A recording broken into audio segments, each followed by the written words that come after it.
Seluruh aparat negara tak akan membiarkan tindakan pengecut semacam ini. Tindakan pengecut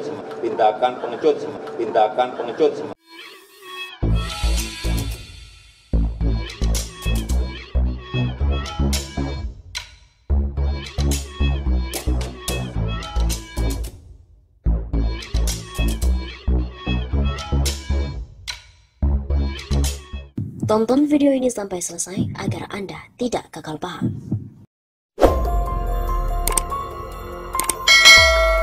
Presiden Jokowi adalah presiden pengecut. Sampai saat ini pemerintah tidak juga merespon penembakan 6 laskar Front Pembela Islam oleh kepolisian yang saat itu terjadi di tol Jakarta Cikampek pada hari Senin 8 Desember yang lalu. Bahkan, Presiden Joko Widodo alias Jokowi juga tidak pernah menyinggung sedikit pun kasus penembakan itu di dalam pidatonya saat memperingati Hari Hak Asasi Manusia Dunia pada 10 Desember kemarin. Hal ini pun juga memantik reaksi dari pengamat politik Rocky Gerung. Ia menilai ada dua fenomena yang langsung bertabrakan secara moral. Ketika Presiden berpidato di Hari Pelanggaran Hak Asasi Manusia Sedunia, Indonesia korbannya banyak sekali dalam segala macam peristiwa. Dan yang terakhir, peristiwa ada di kilometer 50. Presiden pun tidak mengucapkan satu kalimat apapun. Menurut Rocky, Presiden seharusnya merespon kasus penembakan itu, sebab kasus tersebut juga melanggar hak asasi manusia. Apa dia nggak punya TV? Apa dia juga nggak baca koran? Apa dia nggak punya pembisik? Apa dia juga nggak punya kemampuan untuk menghadapi masyarakat sipil? Karena masyarakat sipil lagi marah soal HAM. Ini sih namanya presiden pengecut. Begitu tegas pengamat politik Rocky Gerung. Lebih jauh lagi, dosen ilmu filsafat ini juga menilai upaya membekuk Habib Rizik Syihab merupakan pesanan dari istana. Sebab istana melihat Habib Rizik ini sebagai ancaman yang karena mereka menilai bahwa Habib Rizik memiliki banyak pengikut.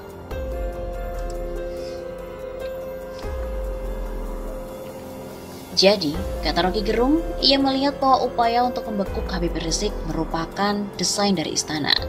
Analisisnya begitu. Dan ketika itu terlihat dari mereka yang berkumpul sejak kedatangan Habib Rizik, mereka pantau WA-nya, kemudian teleponnya segala macam.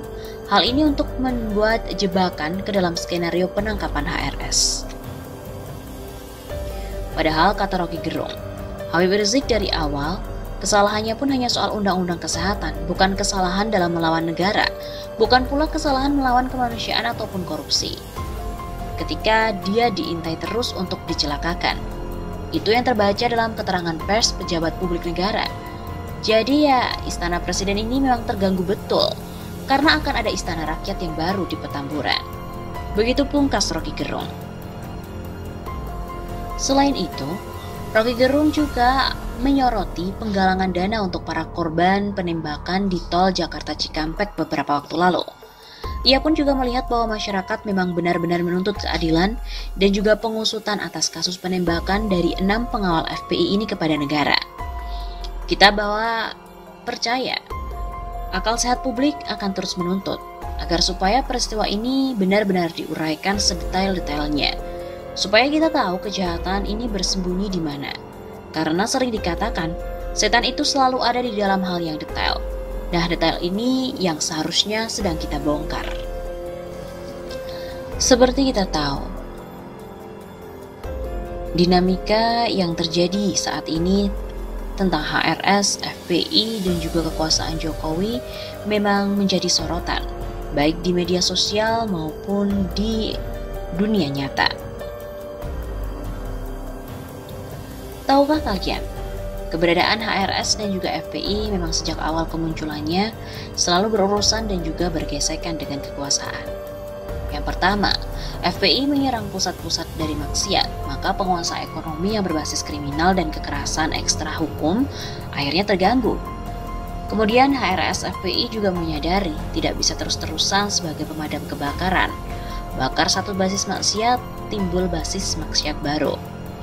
Lantas, FPI pun sampai pada kesimpulan agar pekerjaan tak jadi tukang pemadam kebakaran, lalu ikut mendorong penegakan syariat Islam yang langsung dipegang dan dioperasikan oleh negara secara konstitusional. Mungkin di tahun 2000-an awal, FPI juga ikut mendorong untuk ditengok kembali Piagam Jakarta tahun 45 untuk tujuannya diimplementasikan. Tapi bagi penguasa status quo di Indonesia, hal ini tidak dapat diterima. Maka dorongan FPI juga oleh anggota DPR ditinggalkan begitu saja. FPI beralih ke peran awalnya semula, yaitu amar ma'ruf nahi mungkar. Kemudian di tahun 2006, majalah porno Playboy Amerika Serikat diumumkan akan diedarkan di Indonesia.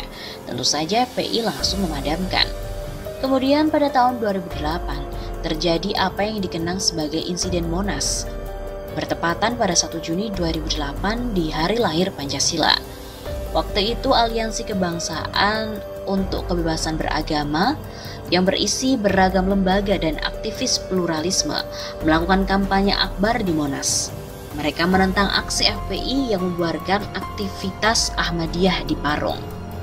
FPI dan Forum Umat Islam juga menentang kampanye itu. Akibatnya terjadi bentrok. Konflik FPI dan juga versus Akademi Kebangsaan berbuntut panjang hingga mengerahkan polisi dalam jumlah besar ke Petamburan. HRS dan juga Munarman yang kala itu sebagai Panglima Laskar FPI pun dibui 1,5 tahun. Tapi keberhasilan paling dikenang dari gerakan mobilisasi FPI yaitu Aksi Bela Islam 14 Oktober 2016, 4 November 2016, dan 2 Desember 2016. Kenyataan berkumpulnya massa yang diperkirakan mencapai jutaan orang merupakan satu hal yang ajaib. Hal itu juga menepis asumsi selama ini HRS hanya didukung oleh sekelompok kecil kaum radikal. Faktanya, HRS memang merupakan tokoh sentral dari aksi massa yang bisa merontokkan Ahok dari panggung kekuasaan.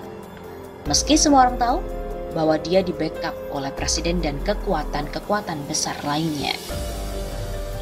Sebenarnya kemunculan Jokowi yang bergandengan dengan Ahok dalam pemerintahan DKI telah menimbulkan reaksi dari FPI. Semua orang menyadari bahwa Jokowi hanya alat untuk memuluskan Ahok jadi gubernur di satu basis muslim seperti Jakarta. Dan FPI tentu merasa hal ini tidak beres. Pada akhirnya Jokowi yang terangkat jadi presiden secara otomatis, Ahok jadi gubernur DKI. Bukannya santun dan simpatik, Ahok melancarkan komunikasi publik yang intimidatif dan represif. FPI pun melancarkan perlawanan. Mulai dari aksi massa Gerakan Jakarta yang dibidani oleh FPI mengangkat almarhum Kyai Haji Fahru Rozi sebagai Gubernur Rakyat Jakarta, hingga rally aksi massa dengan semboyan Aksi Bela Islam 1410, 1411, hingga 212 yang diperluas dengan pembentukan GNPF MUI. Ya, pada kenyataannya seluruh gerakan ini memang menyinggung kekuasaan Jokowi. Dan Jokowi pun sampai saat ini juga belum mengomentari bagaimana kasus penembakan anggota Laskar FPI itu. Memang kekuasaan Jokowi ini sudah gonjang-ganjing dengan adanya HRS.